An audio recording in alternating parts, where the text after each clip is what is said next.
I'm Colin. And I'm Jerry, and we're Anonymous Coward. I am from Grosse Pointe. And I'm from East Point. And we met through our mutual friend Nicole back in high school. I think it was sophomore year.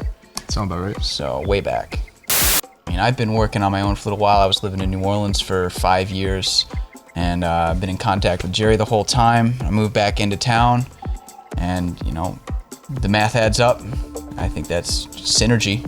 So yeah, been recording. I played guitar for years. Started on Cool Edit Pro 2004 or 5, and eventually got into dance music. Well, Sexual Tension Detroit started in the fall of 2011, and it was a way for my friends and I to throw a party that we wanted to be at. We weren't really attracted to the club scene. A lot of us were even underage, and I had the opportunity to throw a party at this warehouse, and it just kind of went from there. We'd have ladies free before midnight, and it was more of a loose party, no rules, anything goes, and all night.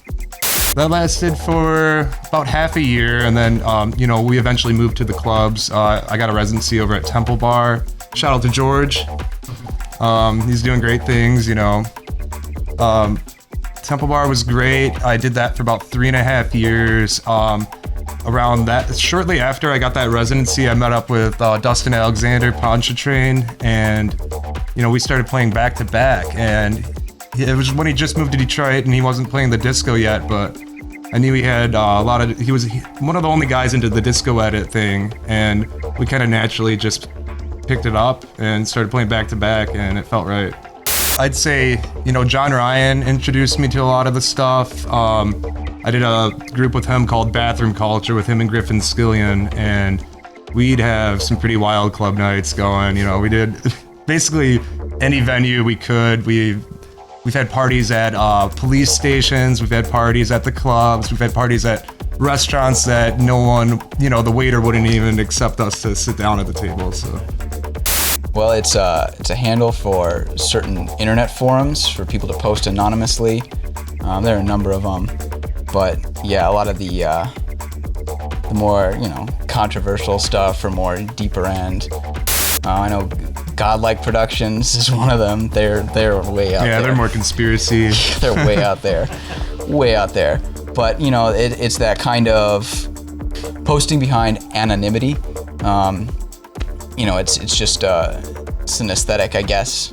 And I'm more reserved, so I like it for that reason. Sounds cool. I mean, I go posting anonymously, making tracks.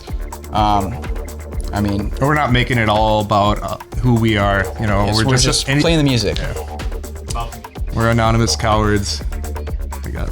I think that's a good description. It doesn't matter who we are, it's the music. Yep. Well, if I was from anywhere else, I would never have this understanding or appreciation for it. Everyone looks to us for what's going on across the globe, and we've always been active. In high school, there was what was that? Probably 2006, 2007 was probably the tail end of a really big garage rock scene in Detroit that was kind of on the coattails of the White Stripes. And there was a lot of people, early 20s, even up to late 20s, who were, still doing that then. And that was kind of where I was at the end of high school. So yeah, a lot of the grittier sound is really what Detroit is, whether it's from the rock to the hip hop to the techno. Sure. It's the grit. We're Anonymous Coward. And our EP, Internet Protocol, comes out on label September 2nd, wherever fine music is sold.